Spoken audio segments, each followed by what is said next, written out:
Hello बच्चों, कैसे हैं आप सब लोग। स्वागत है आप सबका आपके इस अमेजिंग चैनल माँ शारदे क्लासेस पर। और आज हम लोग क्लास 9th में एनिमल टिश्यू टॉपिक में आगे डिस्कस करेंगे। हम लोगों ने प्रीवियस लेक्चर में पढ़ लिया था कि एनिमल टिश्यू में कितने टाइप के टिश्यूज़ होते हैं, ठीक है। और आज हम लोग को पढ़ना है कि इपिथेलियल टिश्यू कितने टाइप के होते हैं। क्या क्या पढ़ना है आज हम लोगों को कि ये इपिथेलियल टिश्यू कितने टाइप के होते हैं, ठीक है ना। तो चलिए आप लोग ने पहले एक स्क्रीनशॉट इसका ले लीजिए जल्दी से। चलिए, गुड, वेरी गुड। चलिए आइए, तो हम लोगों ने क्या देखा था कि टिश्यूज जो होते हैं वो कैसे फॉर्मेशन होता है, उनका सेल्स के जुड़ने से होता है, ठीक है। तो चलिए आइए हम लोग टाइप्स ऑफ इपिथेलियल टिश्यू पढ़ते हैं। आइए देखिए, टाइप्स ऑफ इपिथेलियल टिश्यू में सबसे पहला जो होता है वो होता है स्क्वैमस इपिथेलियम। क्या सबसे पहला इपिथेलियल टिश्यू का टाइप क्या है? Squamous epithelium. तो देखिए स्क्वैमस इपिथेलियम टिश्यू बनता कैसा है, तो ये नीचे वाले डायग्राम पे आप लोग फोकस करिए। ये तो आप लोगों ने देखा कि टिश्यू किससे बनता है, सेल से बनता है। अब देखिए अभी स्क्वैमस इपिथेलियम भी एक इपिथेलियल टिश्यू का टाइप है, एक टिश्यू का टाइप है। तो ये टिश्यू का टाइप है, तो ये भी सेल के जुड़ने से बनेगा कि नहीं बनेगा। तो सुनिए, ये देखिए, ये पहला सेल है, ये दूसरा सेल है, ये तीसरा, ये तीनों का तीनों सेल है। अब जरूरी नहीं है कि तीन ही सेल हैं, बहुत सारे सेल्स होते हैं, ठीक है। तो देखिए जो ये स्क्वैमस इपिथेलियम जिन सेल से बनता है ना, उन सेल्स का शेप टाइल्स की तरह होता है। किसकी तरह? टाइल्स। आपके घर में टाइल्स लगता है ना, बिल्कुल वैसा ही शेप होता है। किसका? स्क्वैमस इपिथेलियम के टिश्यू का, सॉरी सेल का। चलिए, तो जो स्क्वैमस इपिथेलियम है वो सेल से बनेगा और उन सेल्स का शेप कैसा होगा? टाइल्स की तरह। तो चलिए अब देखिए, टाइल्स की तरह शेप होगा। अब जो ये स्क्वैमस इपिथेलियम जो टिश्यू बनेगा ना, वो सिंगल लेयर ऑफ सेल से बनेगा। सिंगल लेयर ऑफ सेल का मतलब आप समझिए। देखिए ये मैं बना रहा हूं ना, देखिए ये पहला लेयर है, फिर इसके नीचे मैंने बनाया दूसरा लेयर, उसके नीचे मैंने बनाया तीसरा लेयर। तो ऐसा नहीं है, इसमें सिर्फ और सिर्फ एक ही लेयर बना होता है, यानी कि सिंगल लेयर ऑफ सेल से बना हुआ होता है। क्या? Squamous epithelium. और स्क्वैमस इपिथेलियम जिन सेल से बना हुआ होता है, उन सेल्स का शेप कैसा होता है? टाइल्स की तरह होता है, ठीक है।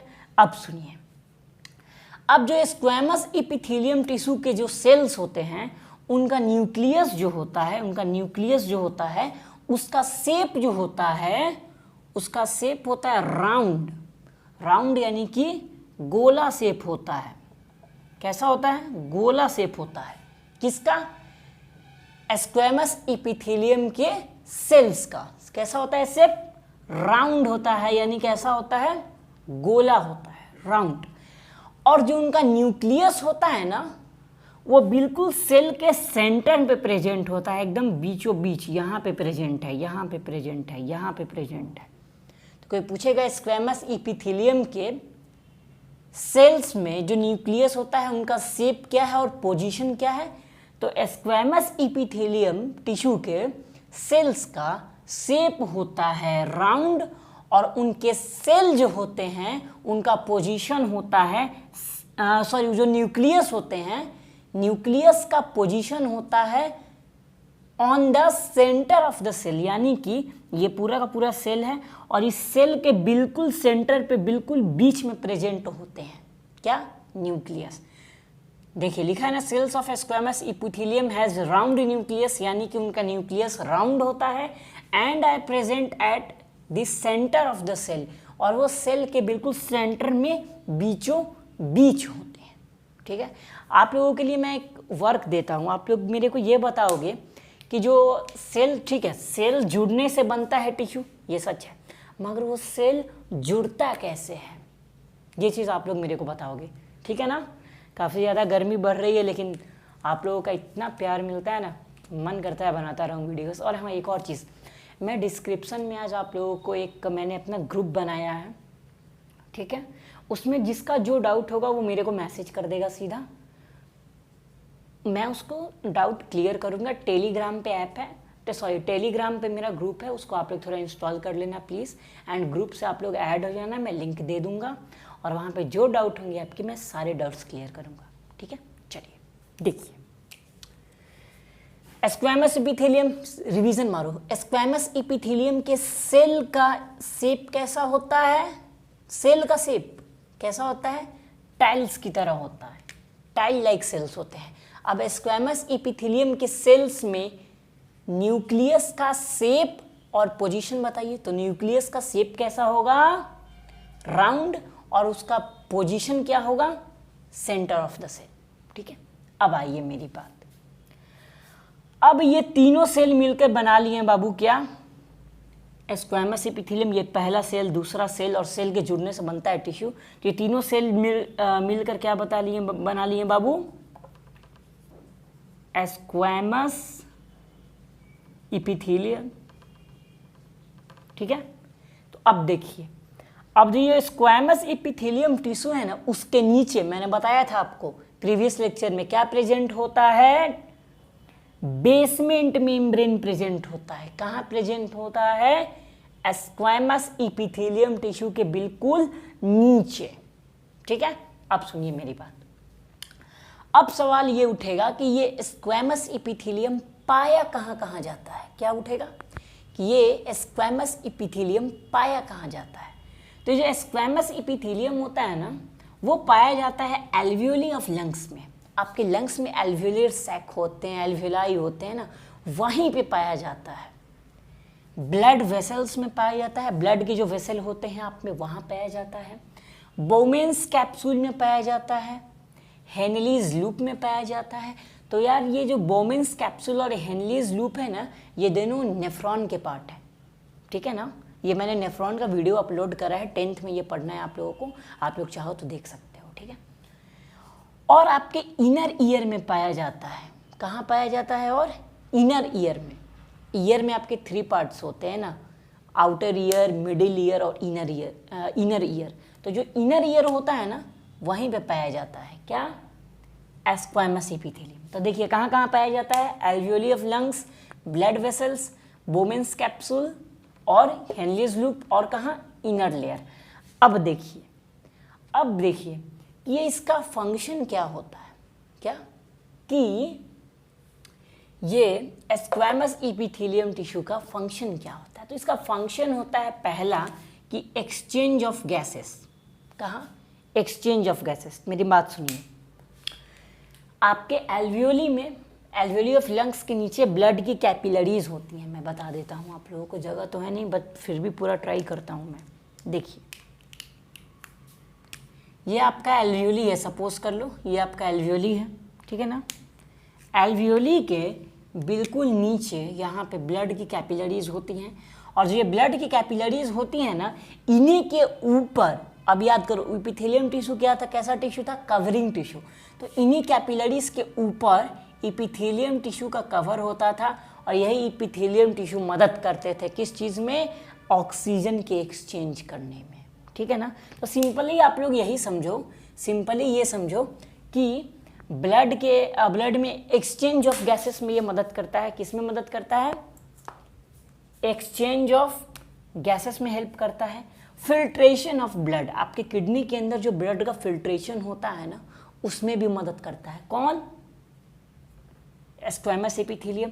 और एक और काम क्या? प्रोटेक्शन करने का। अब मेरी बात सुनिए, ये स्किन आपका सबसे ऊपर का कवर होता है ना, तो स्किन भी जो होता है ना वो एपिथेलियम टिश्यू का बना हुआ होता है। ये भी आपके अंदर को प्रोटेक्ट करता है आपके बॉडी को कहीं ना कहीं से। ठीक है, तो बस स्क्वैमस एपिथेलियम में इतना ही पढ़ना था हम लोगों को। और अब देखते हैं हम लोग किसको? क्यूबाइडल एपिथेलियम को। यार प्लीज़ लाइक, शेयर और सब्सक्राइब जरूर करिएगा, काफ़ी मेहनत लगती है बनाने में। ठीक है ना, चलो। एक बंदे ने कल मेरे से कहा था कि भाई सर आपका 1000 सब्सक्राइबर जल्दी होगा, आपको मोनेटाइजेशन कराना होगा। मेरे को मोनेटाइजेशन नहीं कराना है, तुम लोग बस प्यार देते रहो, मेरे लिए वो काफ़ी है। I don't need any monetisation. Okay, बस सिर्फ चैनल को स्प्रेड करो, सब्सक्राइबर बढ़ाते जाओ, ज़्यादा से ज़्यादा इस नॉलेज को स्प्रेड करो, बस यही मेरे लिए मोनेटाइजेशन है। ठीक है, थैंक यू। चलो देखो, अब देखो मेरी बात। पहला टिश्यू क्या था? Squamous epithelium. स्क्वैमस एपिथेलियम जिन सेल से बना हुआ होता था, स्क्वैमस एपिथेलियम टिश्यू जिस सेल से बना होता था उसका शेप कैसा होता था? Tile like cell. अब उस सेल के अंदर न्यूक्लियस कहाँ प्रेजेंट होता था? सेंटर में। उसके न्यूक्लियस का शेप कैसा होता था? राउंड होता था। और स्क्वैमस एपिथेलियम के नीचे क्या प्रेजेंट है? Basement membrane. फाउंड इन कहाँ कहाँ पाया जाता है स्क्वैमस एपिथेलियम? एल्वियोलियर फ्लंक्स में, ब्लड वेसल में, बोमेन्स कैप्सूल में, हेनलीज लूप में, इनर ईयर में। फंक्शन क्या क्या है? एक्सचेंज ऑफ गैस, ऑक्सीजन का एक्सचेंज करना लंग्स में, फिल्ट्रेशन ऑफ ब्लड में, और क्या है? प्रोटेक्शन करने। अब देखिए, आज आपका दूसरा टाइप ऑफ इपिथेलियल टिश्यू है इसको हम लोग क्या कहते हैं? उसको हम लोग कहते हैं क्या? Cuboidal epithelium. क्या कहते हैं उसको हम लोग? Cuboidal epithelium. चलिए अब देखिए,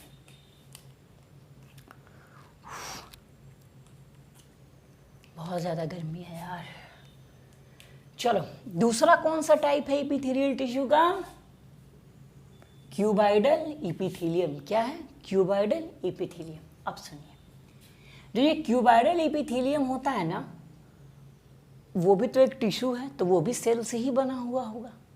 बिल्कुल, सेल मिलकर क्या बनाते हैं? टिश्यू। तो अब देखिए, अब ये क्यूबाइडल एपिथेलियम टिश्यू जो होता है वो सेल के जुड़ने से बना होता है। वो जो सेल जुड़ के बनाते हैं, जो सेल्स जुड़ के फॉर्मेशन करते हैं क्यूबाइडल एपिथेलियम का, उन सेल का शेप होता है बाबू क्यूब की तरह। किसकी तरह? आप लोगों ने क्यूब देखा होगा ना, देखा ही होगा आप लोगों ने क्यूब। तो उसी क्यूब की तरह इसका शेप होता है, इसके सेल का शेप होता है किसकी तरह? क्यूब की तरह। अब सुनिए, देखिए, मैंने यहाँ पे क्यूब बनाने के लिए 3 डायमेंशनल व्यू चाहिए, वो ऐसे इस पे पॉसिबल नहीं होता, इसीलिए मैंने इजीली ऐसा बनाया ताकि समझ में आए आपको। ठीक है, तो देखिए, ये पहला सेल, ये दूसरा सेल, ये तीसरा सेल। ठीक है, देखिए, ये तीनों सेल जुड़ के बनाएंगे किसका फॉर्मेशन करेंगे? क्यूबाइडल एपिथेलियम का। ठीक है, अब देखिए मेरी बात, क्यूबाइडल एपिथेलियम के सेल का कैसा होता है शेप? क्यूब की तरह होता है। अब देखिए, अब उस क्यूबाइडल एपिथेलियम टिश्यू के जो सेल्स होते हैं, जैसे कि क्यूब के स्ट्रक्चर के होते हैं, क्यूब के शेप के होते हैं, उनका जो न्यूक्लियस होता है सेल के अंदर का, क्यूबाइडल एपिथेलियम के सेल्स का जो न्यूक्लियस होता है वो भी सेंटर में ही लोकेटेड होता है। कहाँ पे लोकेटेड होता है? सेंटर पे लोकेटेड होता है। और क्यूबाइडल एपिथेलियम के सेल्स का जो न्यूक्लियस होता है ना, उसका जो शेप होता है, उसका शेप होता है राउंड होता है। देखिए, ये राउंड शेप का है। क्या ये चीज़ तो क्लियर है, सेम है दोनों की। क्या कि इसका भी न्यूक्लियस सेंटर में, इसका भी सेंटर में, इसका भी न्यूक्लियस राउंड, इसका भी न्यूक्लियस राउंड। अब देखिए, अब जो ये क्यूबाइडल एपिथेलियल टिश्यू बन गया सेल के जुड़ने से, अब जो ये क्यूबाइडल एपिथेलियल टिश्यू बन गया सेल के जुड़ने से, उसके नीचे एक मेम्ब्रेन प्रेजेंट होता है जिसको हम लोग क्या कहते हैं? Basement membrane. अब देखिए, बेसमेंट मेम्ब्रेन इसमें भी है। ठीक है, अब देखिए मेरी बात कि ये पाया कहाँ कहाँ जाता है? क्या क्यूबाइडल एपिथेलियम पाया कहाँ कहाँ जाता है? तो ये पाया जाता है पीसीटी में, डीसीटी में। कहाँ पाया जाता है? PCT, DCT. ये भी एक नेफ्रॉन का पार्ट है। किसका पार्ट है ये? नेफ्रॉन का पार्ट है। ठीक है, चलिए अब देखिए, और कहाँ पाया जाता है? टेस्टिस में और ओवेरी में पाया जाता है। कहाँ कहाँ पाया जाता है? पीसीटी, डीसीटी, टेस्टिस और ओवेरी। अब एक और चीज़ जान लीजिए, टेस्टिस और ओवेरी में जो ये क्यूबाइडल एपिथेलियम टिश्यू होता है ना, तो जो टेस्टिस और ओवेरी में ये जो प्रेजेंट होता है उसको हम लोग जर्मिनल एपिथेलियम भी कहते हैं। इसको लिख लीजिएगा लोग, इसको हम लोग और क्या कहते हैं? Germinal epithelium. क्यों कहते हैं उसको जर्मिनल एपिथेलियम? क्योंकि ये स्पर्म और ओवा का फॉर्मेशन करता है, यानी कि 6 गैमेट्स का फॉर्मेशन करता है ये इसीलिए इसको हम लोग कहते हैं वहां पे क्या, जर्मिनल इपिथेलियम। ठीक है, चलिए अब देखिए अब इसका फंक्शन क्या क्या होता है। तो इसका फंक्शन जो होता है पहला कि ये किसी भी चीज़ के सिक्रेशन में मदद करता है। सिक्रेशन यानी कि किसी चीज़ को रिलीज़ कर देना। मतलब मेरे पास मान लो ये एक मार्कर है, मैंने इस मार्कर को रिलीज़ कर दिया, किसी और को दे दिया, मतलब छोड़ दिया। या फिर कुछ भी समझो आपके बॉडी के अंदर कुछ भी रिलीज़ हो रहा है ना बॉडी के अंदर से, जैसे कि हार्मोन रिलीज़ होता है ग्लैंड में से, तो वहाँ से ऐसे यही रिलीज़ करने में, ये सिक्रेशन करने में ये मदद करता है। और एब्जॉर्प्शन करने में भी यही मदद करता है। हमारे बॉडी में कुछ भी सिक्रीट हो, रिलीज़ हो, किसी चीज़ को हम लोग बाहर निकालें या फिर किसी भी चीज़ को एब्जॉर्ब करें, दोनों में कौन काम करता है, क्यूबॉइडल इपिथेलियम काम करता है। ठीक है, चलिए आइए अभी हम लोग आगे पढ़ते हैं। ठीक है ना, चलिए देखिए जो तीसरा इपिथेलियम टिश्यू का जो टाइप होता है, उस तीसरे टाइप को हम लोग कहते हैं क्या, कॉल्यूमिनर इपिथेलियम। क्या कहते हैं, कॉल्यूमिनर इपिथेलियम। अब सुनिए, अब कॉल्यूमिनर इपिथेलियम एक टाइप का टिश्यू है, टिश्यू है ना, टिश्यू है यानी कि ये सेल के जुड़ने से ये भी बना हुआ होगा। अब सुनिए, अब ये भी सेल के जुड़ने से बना है, तो अब आगे देखिए जो ये कॉल्यूमिनर इपिथेलियम जिन सेल से जुड़ के बना हुआ होता है ना, वो सेल का शेप कॉल्यूम की तरह होता है। देखिए देखिए, कॉल्यूम कहिए या पिलर लाइक कहिए। पिलर आपके घर वर बनता है तो आप लोग देखते हो ना कि पिलर बनता है, तो जिस तरह वो पिलर होता है ना, उसी पिलर के शेप का इसका सेल होता है। किसका, कॉल्यूमिनर इपिथेलियम का जो सेल होता है वो वैसे ही शेप का होता है। कैसा होता है, पिलर या फिर कॉल्यूम लाइक कह सकते हैं उसको। ठीक है, अब सुनिए मेरी बात।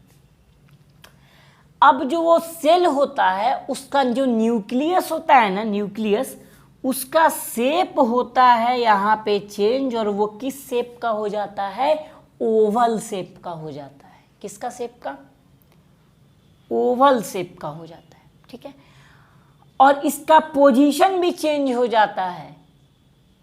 कॉल्यूमिनर इपिथेलियम के सेल का न्यूक्लियस ओवल शेप का हो जाता है और उसका पोजीशन हो जाता है बेसल पार्ट। बेसल यानी कि, बेसल का मतलब होता है बेस यानी कि सबसे नीचे। तो देखिए यहाँ पे इसके न्यूक्लियस का जो शेप है वो ओवल मैंने बना दिया है। ठीक है, और जो इसका पोजीशन जो है एकदम बेस के पार्ट में है, सबसे नीचे है, देख लीजिए। ठीक है, अब देखिए, अब देखिए, अब जो ये सारा सेल मिलकर क्या बनाया, कॉल्यूमिनर इपिथेलियम। अब जो कॉल्यूमिनर इपिथेलियम होता है ना, कॉल्यूमिनर इपिथेलियम के नीचे एक मेम्ब्रेन होता है जिसको हम लोग क्या कहते हैं, बेसमेंट मेम्ब्रेन। ठीक है, अब सुनिए मेरी बात। अब ये कॉल्यूमिनर इपिथेलियम पाया कहाँ जाता है, ये पाया जाता है आपके lining of stomach and intestine में। यानी आपका पेट होता है ना, वॉल ऑफ स्टमक, पेट, सीधा समझो आपके पेट और इंटेस्टाइन में ये पाया जाता है। और कहाँ पाया जाता है, ये गॉल ब्लैडर में। कहाँ पाया जाता है, गॉल ब्लैडर में। अब सुनिए मेरी बात, इसका फंक्शन क्या होता है। इसका फंक्शन बिल्कुल क्यूबॉइडल इपिथेलियम की तरह होता है। क्या, सिक्रीशन और एब्जॉर्प्शन इसका फंक्शन होता है। बस कॉल्यूमिनर इपिथेलियम में आपको इतना ही जानना था। ठीक है, तो आप लोग इसका स्क्रीनशॉट जल्दी से ले लो। गुड। अब आप लोग जितना ज़्यादा से ज़्यादा हो सके इस चैनल को सब्सक्राइब करो, शेयर करो और नोटिफिकेशन के लिए बेल आइकन को ज़रूर दबाएं। और जितना ज़्यादा से ज़्यादा हो सके शेयर करिए, लाइक और सब्सक्राइब जरूर करिए। और आप लोगों ने मेरे को, एक बंदे ने बोला ना कि मोनेटाइजेशन जल्दी ऑन होगा। मेरे को मोनेटाइजेशन नहीं चाहिए भाई, तो सिर्फ ना मेरे को इतना कर दे। अभी मैं मोनेटाइजेशन वगैरह का कुछ सोचता नहीं हूँ। ठीक है, तो सिर्फ भाई मेरे को इतना हेल्प कर दे तू लोग कि 1000 सब्सक्राइबर जल्दी करा दे। ठीक है, थैंक यू।